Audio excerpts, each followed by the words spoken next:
rope with almost no room for error. Joining us right now is Mike Sommers. He is the president and CEO of the American Petroleum Institute. And Mike, welcome. It's good to see you this morning. Great to be back. We had a guest yesterday who suggested that the markets might be oversupplied at this point. That's the reason that we saw such a huge drop in oil prices as soon as the United States stopped its 13-day constant bombings in Iran. I think you feel a little differently about that. Yeah, look, I mean, we've seen massive swings in the oil markets just in the last few weeks. The Wall Street Journal just a couple of weeks ago had a front page story saying that we were going to be dealing with an oil glut.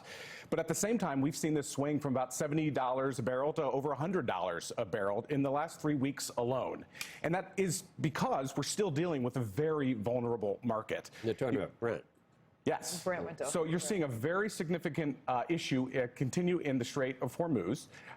We're not seeing near the flows that we need to see. We estimate at the American Petroleum Institute that you'd need to get those flows up to about 11 million barrels a day to get back to where we were prior to this conflict. You're talking about being able to refill the strategic reserves that have been drawn down around the globe? The SPR is currently down to the lowest level it's been since 1983. Other reserves around the world are in the same place. So we are going to need to refill those at some point. This is, of course, not the time, but we should be worried that the shock absorbers that are built into the system are no longer there. And any significant disruption that we see post this current conflict could lead to significantly higher prices. We've released some because of this, but we did release a lot.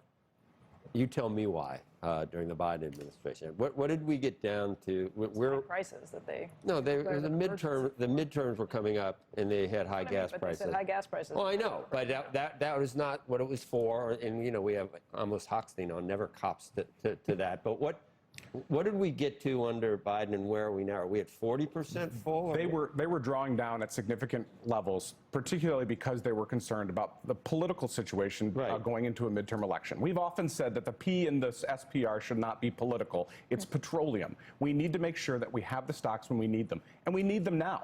And because they drew it down, did we draw down? We got down to what? And then because we have used a lot more, we're at about 300 million barrels now, which is not where it should be. It should be much closer to about 800 million barrels. 800. So what did they get it down? They got it down to about 500 million barrels. And then another 200. That's so they exactly did 300 right. And then for the war too.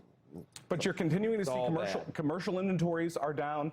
We need to be able to refill the SPR when prices get lower. Right. But at the same time, the most important thing that we can do is get these routes going again. We should be very concerned about what's going on in the Red Sea. That's about 2.5 million barrels a day that are getting through the Red Sea.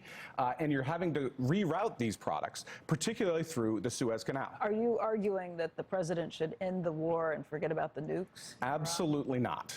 The truth of the matter is that we're dealing with a situation now where we can't end up with Iran controlling the Strait of Hormuz. So we have to get to a situation where those flows continue. And I think by and large, the president is right. We couldn't allow a nuclear-armed Iran to continue in the Middle East. You say you can't have Iran controlling the Strait of Hormuz. What about if it was Iran and Oman and they set up a situation that raised small tolls? Would you be okay with that or not? I think it is unacceptable for the Strait of Hormuz continue to be this choke point. It's one of the reasons why API has put together a framework for lawmakers to start thinking about how do we avoid the Strait going forward. Fortunately, some of that is already being implemented. You're already seeing the pipelines that are being developed in the Middle East to avoid the Strait of Hormuz. You're also seeing significant new resources come onto line. Venezuela is a great example of that. We're now importing 600,000 barrels a day from Venezuela when it was only 100,000 barrels before the removal of Maduro. That's a potential new market for us. You see new oil fields coming on in Guyana. You have Exxon and Chevron, of course, who are huge investors there. You're seeing potential in the offshore in Brazil and in Argentina as well. We should be boosting those kinds of resources if we're going to be able to avoid the Strait over time. Have you been surprised to see WTI come back down $81 this morning? It was $80 before. I think it's a little bit surprising given the continued choke points that we are seeing. Remember that Middle Eastern exports right now are down 41%. That is unprecedented. And I think if you told anyone that the Strait of Hormuz was going to be essentially closed for 5 months, they never would have predicted these kinds of prices. Do you think the oil market is getting it wrong, or do you think the situation in China where they have cut down their purchases of oil, how do you explain I think there are a couple of big things going on here. First of all, China has reduced their imports by about 5 million barrels a day. That has been an important component of this. The Chinese market may be a lot weaker than anybody realizes right now as well. But exactly. The real thing I think we have to remember, though, is it is because of American production that we're not dealing with this incredible surge of prices that you would have seen just 20 short years ago. And that's because the spigots are open right now. That's exactly right. We're producing about 14 million barrels of oil every day. Windfall profit, any of these stupid ideas, that party's out of power at this point. But we are already starting to see... Might not be that way for much longer. You're starting to see calls for windfall profits from some of the same old characters that have done it in the past. But also overregulation of the drilling and not opening up, federal land. All the things that we know who wants to do that. That's not happening right now. That's one of the reasons that we're at $80. Well, this is one of the things that we do have to give President Trump a lot of credit for. They came in with a focus on American production, and we've seen production respond. About 500,000 more barrels a day since President Trump took office. That has a lot to do with the certainty that this industry has seen. It also has to do with the idea that oil prices are higher. We're not trading at $60 anymore. At $80, you're going to see increased But we production. were when he came in. That's not why.